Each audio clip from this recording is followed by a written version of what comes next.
keluarga minta visum, rumah sakit nggak mau dong, karena kan visum harus ada prosedur, rumah sakit tahu prosedurnya.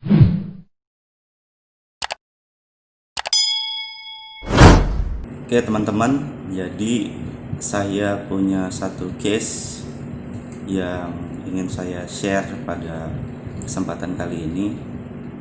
Jadi kemarin saya dapat cerita dari seorang teman yang tugas di IGD, salah satu rumah sakit negeri di Jakarta. Jadi ketika dia tugas sore hari, ada seorang pasien datang, seorang korban yang dipukuli. Menurut keluarga yang membawa pasien ini, korban dipukuli oleh teman-temannya, tapi tidak tahu masalahnya apa. Singkat cerita, karena keluarganya ini sudah emosi, sehingga meminta kepada pihak rumah sakit untuk melakukan visum saat itu juga.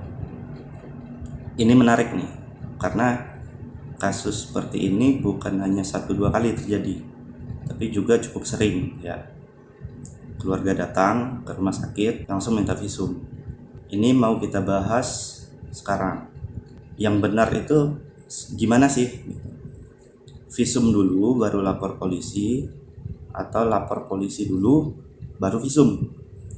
Nah, untuk menjawab pertanyaan ini, pertama kali kita harus tahu dulu apa itu visum, atau panjangnya visum et repertum ya.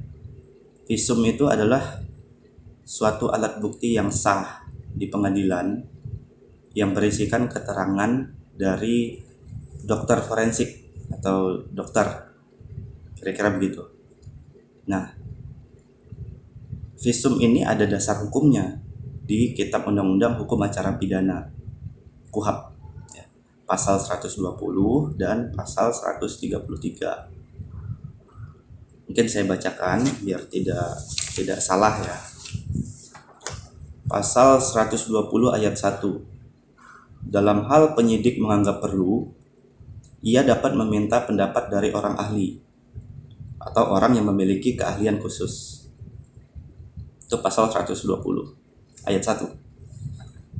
Sedangkan di pasal 133 ayat 1 disebutkan, dalam hal penyidik untuk kepentingan peradilan mengenai seseorang korban baik luka, keracunan, ataupun mati yang diduga karena peristiwa yang merupakan tindak pidana, ia berwenang mengajukan permintaan keterangan ahli kepada ahli kedokteran kehakiman atau dokter atau ahli lainnya.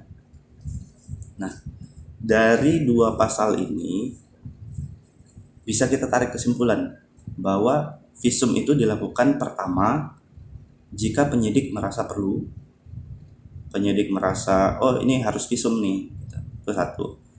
Yang kedua, untuk kepentingan pengadilan ya. Kalau misalnya nanti urusannya dibawa ke polisi terus masuk ke pengadilan, surat visum ini akan jadi suatu alat bukti yang sah. Di pasal 133 ayat 2 dijelaskan lagi kelanjutan dari ayat 1 tadi. Disebutkan pada pasal 133 ayat 2 KUHAP, Kitab Undang-Undang Hukum Acara Pidana, saya kutip, permintaan keterangan ahli dilakukan secara tertulis, yang dalam surat itu disebutkan dengan tegas untuk pemeriksaan luka atau pemeriksaan mayat atau pemeriksaan bedah mayat. Jadi visum et repertum itu bisa dilakukan pada korban hidup dan korban mati. Kalau korban mati, visumnya ada dua, hanya pemeriksaan mayat saja dan pemeriksaan bedah mayat, jadi mayatnya dibedah. Nah, kembali ke kasus. Jadi dokter di rumah sakit itu hanya berwenang untuk menangani kondisi fisik dan psikis dari korban, dari pasiennya gitu ya. Jadi datang ke rumah sakit, ada orang luka nih ya, disembuhkan gitu, diperbaiki, diurus dulu lukanya.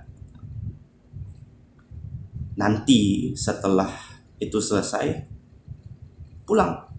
Kemudian terserah keluarga mau dilanjutkan pengaduan ke kepolisian atau tidak.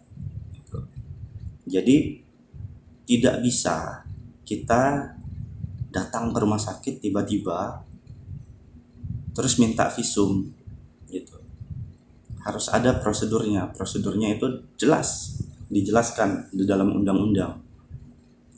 Nah, dalam prakteknya visum ini, jika penyidik merasa perlu divisum, nanti akan dikeluarkan surat dari kepolisian, namanya surat permintaan visum atau SPV, ya, surat permintaan visum. Surat ini nanti dibawa ke rumah sakit bersama korban, didampingi oleh polisi. Jadi surat visum dibawa ke rumah sakit, kemudian nanti dokter di rumah sakit akan memeriksa, oh ini dipukul karena apa nih? Apakah karena terbentur benda keras atau karena luka tusuk? Gitu. Kira-kira begitu. Nanti dokter akan bikin keterangan pendapatnya tentang kondisi korban. Jadi salah ya kalau misalnya pasien dibawa ke rumah sakit terus langsung minta visum saat itu juga. Jadi jawabannya adalah lapor polisi dulu. Nanti di kantor kepolisian itu diselidiki apakah ini merupakan tindak pidana atau bukan. Kemudian kalau perlu visum ya dibawa ke rumah sakit. Saya rasa yang dibahas ini cukup penting karena kasusnya seperti yang saya sebutkan di awal tadi cukup sering. Bahkan kalau rumah sakit menolak, ada keluarga yang marah. Keluarga minta visum, rumah sakit nggak mau dong, karena kan visum harus ada prosedur, rumah sakit tahu prosedurnya, gitu. Terus marah-marah. Nah ini salah. Semoga bermanfaat. Terima kasih.